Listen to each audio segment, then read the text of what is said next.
अल्हम्दुलिल्लाह माशाल्लाह। तो देखिए दोस्तों, आज की रेसिपी भी कितनी मज़ेदार शानदार तैयार हुई है। बिस्मिल्लाहिर्रहमानिर्रहीम। अस्सलामुअलैकुम।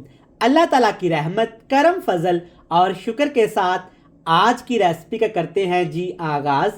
मैं हूं इमरान और आप देख रहे हैं इमरान उमर यूट्यूब चैनल। तो दोस्तों, हमेशा की तरह आज भी इमरान उमर के किचन में बनेगा आपके लिए कुछ नया, मज़ेदार और ख़ास। तो जनाब, आज हम बनाएंगे दाल माश और थोड़े से मटर से बहुत ही मज़ेदार और लजीज रेसिपी। जब आप दाल माश और मटर की ये रेसिपी घर में बनाएंगे ना, तो खाते ही जनाब आपके मुंह से निकलेगा, काश ये रेसिपी मैंने पहले बनाई होती। बनानी बहुत ही आसान है, बड़ी ही मज़े की बनती है। तो चलें जी, सबसे पहले देखते हैं ये दाल माश और मटर से बनने वाली रेसिपी के लिए हमें किन किन चीज़ों की ज़रूरत है और ये कैसे तैयार की जाती है। चलें जी, बिस्मिल्लाहिर्रहमानिर्रहीम। दाल माश और मटर की ये बेहतरीन रेसिपी बनाने के लिए सबसे पहले मैं इसमें डालूँगा दाल माश। 250 ग्राम, एक पाव दाल माश यहाँ पे मैंने ली है। और दाल माश को मैंने पूरी रात भिगो के रखा हुआ था। आप देख सकते हैं माशाल्लाह दाल माश अच्छे तरीके से फूल चुकी है और काफ़ी ज़्यादा ये टेंडर भी हो चुकी है। अब इसमें डालेंगे मटर के साथ कुछ और मज़ीद चीज़ें भी। वो कौन सी चीज़ें हैं आप देख सकते हैं। सिर्फ आधा कप मटर के दाने हैं, एक टमाटर के 4 हिस्से आपने कर लेने हैं, एक फ्रेश वाली लाल मिर्च अगर आपके पास हो तो आपने लाजमी इस्तेमाल करनी है, नहीं है तो आप इसे स्किप भी कर सकते हैं। अब इसमें डालेंगे सिर्फ एक अदद प्याज, दरमियाने साइज़ का छोटा सा एक प्याज भी मैंने इसमें डाल दिया है। और साथ के साथ कुछ मसाले भी इसी में शामिल कर देता हूँ। इसमें डालेंगे ज़ीरा, तकरीबन आधा टीस्पून से भी कम थोड़ा सा, और थोड़ी सी इसमें कुटी हुई लाल मिर्च डालेंगे, खुशबू के लिए इस्तेमाल की जाती है। और इसमें डाल देंगे जनाब यहाँ पे काली मिर्च, कुटी हुई काली मिर्च डालेंगे टेस्ट के हिसाब से, जितनी आप रेसिपीज़ में इस्तेमाल कर सकते हैं। और इसके साथ टेस्ट के हिसाब से मैं नमक भी डाल दूंगा। बस यही वो तमाम चीज़ें हैं जो इस रेसिपी में जाएंगी।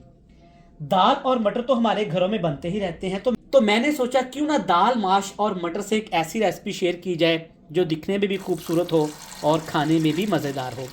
मज़ीद एक गिलास में इसमें पानी भी डालूंगा। अगर आपकी दाल माश आपने 1-2 घंटे के लिए भिगो के रखी है तो आप 2 गिलास पानी शामिल करेंगे। अगर कम से कम 8 घंटे भिगो के रखी हुई है तो आप 1 गिलास पानी शामिल करेंगे। इसके ऊपर ढक्कन लगाएंगे और दाल माश को तकरीबन 20 से 25 मिनट के लिए बिल्कुल हल्की आंच पे उबाल लेंगे। तो दोस्तों, यहाँ पे हमने तमाम मसालों के साथ दाल और मटर को उबाला है तकरीबन 25 मिनट। तो एक दफ़ा चेक भी कर लेते हैं। माशाल्लाह अल्हम्दुलिल्लाह आप देख सकते हैं सारे मसाले माशाल्लाह अच्छे तरीके से दाल के अंदर मिक्स हो गए हैं, स्पेशली जो हमने प्याज और टमाटर डाला था और मटर। और अगर दाल की बात करें तो एक दफ़ा चेक कर लेते हैं। ये देखें बिल्कुल आसानी के साथ ये तमाम चीज़ें गल चुकी हैं और मटर भी देखें माशाल्लाह मक्खन मलाई की तरह नरम और मुलायम हो चुके हैं। अब इसमें थोड़ा सा पानी है, आप चाहें तो इस पानी को ड्राई भी कर सकते हैं, चाहें तो पानी को खुश्क भी कर सकते हैं। चलें जी, मैं थोड़ी सी यहाँ पे ग्रेवी रखूँगा। दोबारा से ढक्कन लगा के इसको दूसरे चूल्हे पर ट्रांसफ़र करते हैं। तब तक एक सादा सा बेहतरीन मसाला तैयार कर लेते हैं। चलें जी, बिस्मिल्लाहिर्रहमानिर्रहीम। मसाला बनाने के लिए आपने थोड़ा सा कुकिंग ऑयल, घी, जिसमें भी आप रेसिपी बनाते हैं ले लेना है, कोई मसले वाली बात नहीं। अब इसमें डालेंगे कुटा हुआ अदरक, लहसुन और सब्ज़ मिर्च, जितना आप रेसिपीज़ में इस्तेमाल करते हैं। हल्की आंच पे आपने इन तमाम चीज़ों को इतना फ्राई करना है कि तमाम चीज़ों का यहाँ पे कच्चापन ख़त्म हो जाए। बेहतरीन माशाल्लाह आप देख सकते हैं अदरक, लहसुन और सब्ज़ मिर्च यहाँ पे अच्छे तरीके से फ्राई हो गए हैं, प्यारी सी खुशबू आना भी शुरू हो गई है। तो जनाब, अब इसमें डाल देंगे वो वाले टमाटर प्याज जिसको हमने दाल में उबाला था। मैं इनको ज़ाया नहीं करूँगा, इनका पेस्ट बना के इनमें शामिल कर दूँगा। इससे बड़ा अच्छा सा जायका आएगा, कोई भी चीज़ ज़ाया नहीं होनी चाहिए। अच्छे तरीके से इन चीज़ों की आपने अब भुनाई कर लेनी है ताकि टमाटर और प्याज के अंदर जो हल्का फुल्का पानी है ना, वो अच्छे तरीके से खुश्क होके एक ग्रेवी की तरफ जाना शुरू हो जाए। बेहतरीन माशाल्लाह वीवर्स, चेक करें कितनी माशाल्लाह यहाँ पे रेशमी सी ग्रेवी तैयार होगी है। देखें माशाल्लाह, अगर यहाँ पे आपने गलती कर ली इसको चेक लेने की तो जनाब ये सारा मसाला आप ऐसे ही खा जाएंगे। मज़ीद इसमें थोड़ा सा यहाँ पे सब्ज़ मिर्च शामिल करेंगे क्रश करके। इसका टेस्ट बड़ा अच्छा आएगा। थोड़ा सा ये दाल और मटर की रेसिपी को तीखा करेगी, जो कि खाने में मज़ेदार लगेगी। चलें जी, मसाले हमारे अच्छे तरीके से भून गए हैं। दाल और मटर को हमने पहले से ही पका के रखा हुआ है। तो चलिए, ये स्पेशल दाल और मटर एहतियात के साथ आपने इसमें शामिल कर देनी है। माशाल्लाह, अल्हम्दुलिल्लाह अल्हम्दुलिल्लाह, एक बेहतरीन मज़ेदार दानेदार सी रेसिपी आज आपको खाने को मिलेगी। चलिए जी, इसके साथ ही मैं इसमें धनिया भी डाल देता हूँ। माशाल्लाह अल्हम्दुलिल्लाह, आप मेरी इस रेसिपी को इस तरीके से ट्राई करिएगा, ये आपको पसंद आएगी। मेरी कोशिश होती है कि इस महंगाई के दौर में दाल और सब्जियों से कुछ ऐसा आपके साथ शेयर करूं जो कि बिल्कुल न्यू हो और खाने में भी यूनिक हो।